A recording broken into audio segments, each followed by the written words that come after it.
વડોદરાના નવાયાર્ડ વિસ્તારમાં આવેલી રસુલજીની ચાલીમાં આજે સવારે એસઓજી પોલીસ દ્વારા રેડ કરવામાં આવી છે। એસઓજીના જવાનો દ્વારા કરવામાં આવેલી રેડમાંથી મોટી માત્રામાં ગૌમાંસનો જથ્થો મળી આવ્યો છે।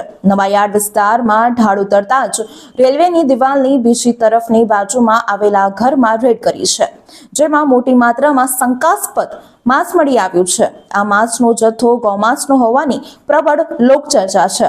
જો કે એસઓજી દ્વારા માંસના જથ્થાના સેમ્પલને એસએલએફમાં તપાસ માટે મોકલી આપવામાં આવનાર છે। આ અંગે જીવદયા પ્રેમી નેહાબેન પટેલ જણાવે છે કે મારી પાસે માહિતી હતી, જે અંગે મેં એસઓજી પીઆઈને જાણ કરી હતી। ત્યારબાદ તાત્કાલિક તેઓ સ્થળ પર દોડી આવ્યા હતા।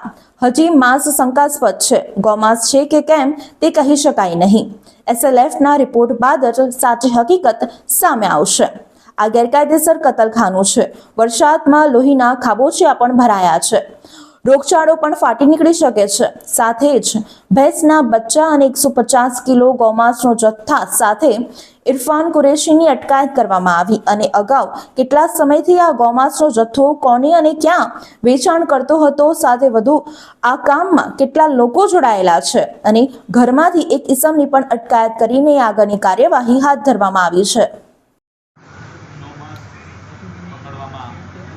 આવ્યું છે આ કથિત માંસ છે, ગૌ માંસ હોવાનો દાવો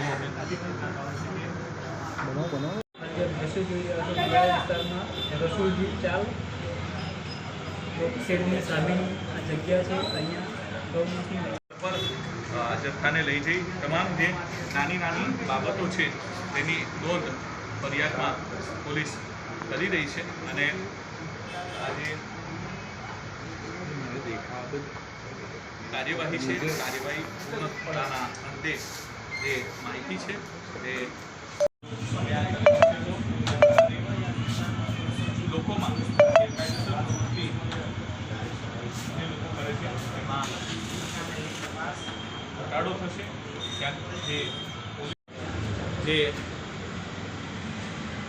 નીતિ કાયદાની અમલમાં આવી છે, નવા નિયમો અમલમાં આવ્યા છે, તેમાં સ્થળ પર જ જે ફરિયાદ દાખલ કરવાની આ મકાન છે, એમાં અહીંયા ગૌમાંસનું વેચાણ થતું હોય તેવું અહીંયા એસઓજીની ટીમને માહિતી મળી હતી। આજે જગ્યા જોઈ રહ્યા છો,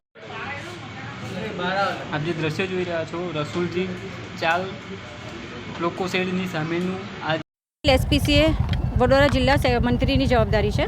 પ્રાણીકૃતા નિવારણ સંસ્થા, જેના અધ્યક્ષ આપણા કલેક્ટર સાહેબ છે।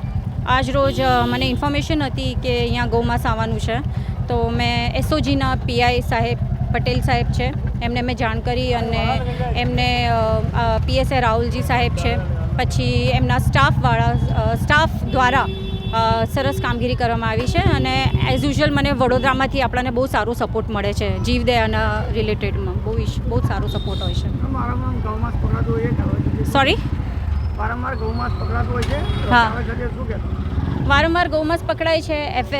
એના માટે નવા કાનૂન આવ્યા છે, એમાં સખ્ત કાયદો આવ્યો છે, બહુ ફેરફાર થયા છે।